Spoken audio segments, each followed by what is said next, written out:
Happy birthday, Andy. I miss you. Happy birthday, Andy. Hey Andy, my God, it's your birthday again. Happy birthday, Andy. I hope that you have a fabulous day in Barcelona. You pig. I am so jealous.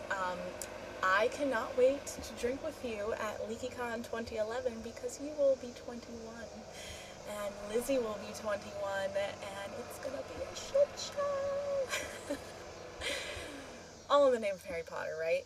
Anyway, I hope you have a fabulous birthday. I miss you bunches. I cannot wait to see you in less than a year.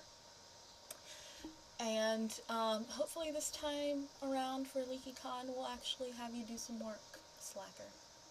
Love you. Bye. So wait, are you like actually 21 now? There's so many children. And then there's so many new children that people are having.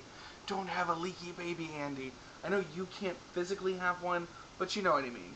Don't get into any trouble out in Spain. Okay. I am excited to finally legally boozed up with you. I know that there have been times where you might have been a little tipsy illegally in the States, but that's exciting. Is it sad that me and Addie focus on like, let's get drunk, wah! As always, I'm delighted to have met you, and I hope you have a marvelous birthday vacation. Love and stuff from across the pond. Mwah. Well, I'm going to read you a little something from one of my books. It's a book that's not out yet, and I don't think I'm going to tell you which one it is, but it's probably one of my favorite characters talking about herself. So here we go. Ah, Belle. Good morning. I've come to return the book I borrowed. Finished already? Oh, I couldn't put it down. Have you got anything new?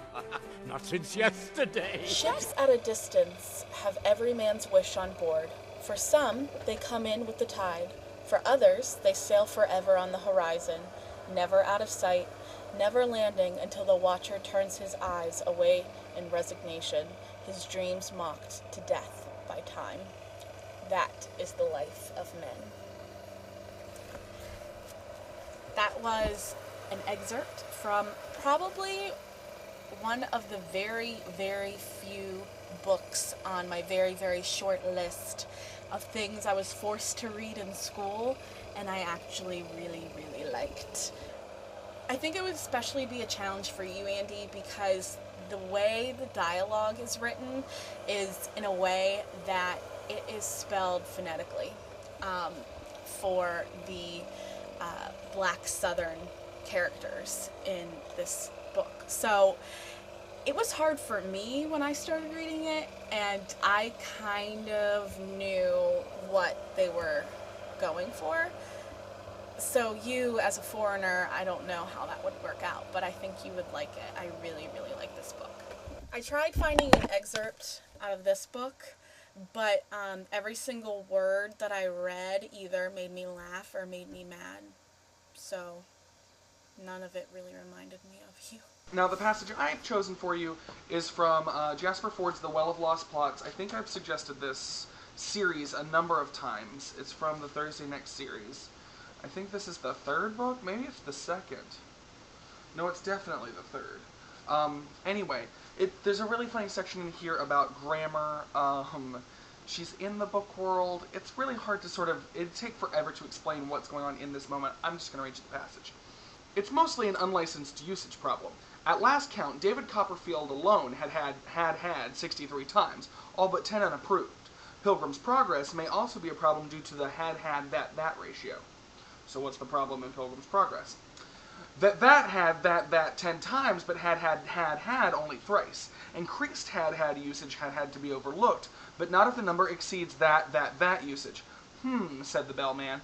I thought had TGC's approval for use in Dickens. What's the problem?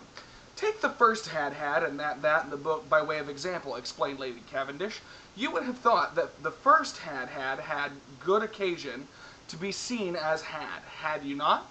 Had approval, but had not. Equally, it is true to say that had approval, but that other that had not.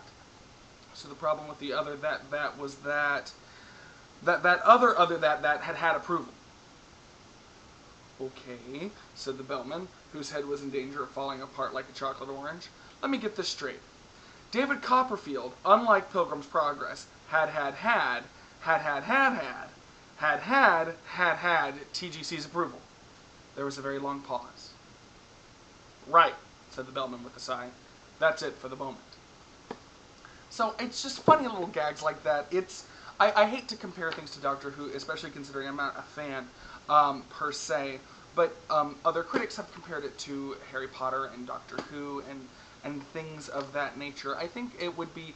It's not like a life-changing series by any stretch of the imagination, but it's certainly funny and amusing. I think you'll like it just as a lover of fantasy and science fiction and the written word. Hesperides' eyes, a unique blend of brown and green, became unfocused slightly. I danced at the first dawning of the sun, laughed as the dew fell on the grass in the gloaming of the very first eve. I wandered the deserts and the mountains ere they had weathered from nature's forces. I walked the sky and twirled on her gossamer flutes of wind during the first rotation of the planet. I watched the green grass grow and celebrated each new plant's growth. I have always been here. I will always be here. I am the one from whom all world fairies flow, and they will look to me to help during this time of crisis. So there, little foreshadowing of Quest. Love you, miss you. Have a wonderful birthday, Andy. Bye.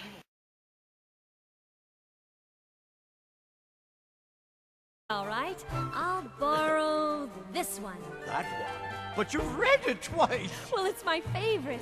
Far-off places, daring sword fights, magic spells, a prince in disguise. If you like it all that much, it's yours. But, sir... I insist. Well, thank you. Thank you very much. Oh, okay. Now the mowing stops.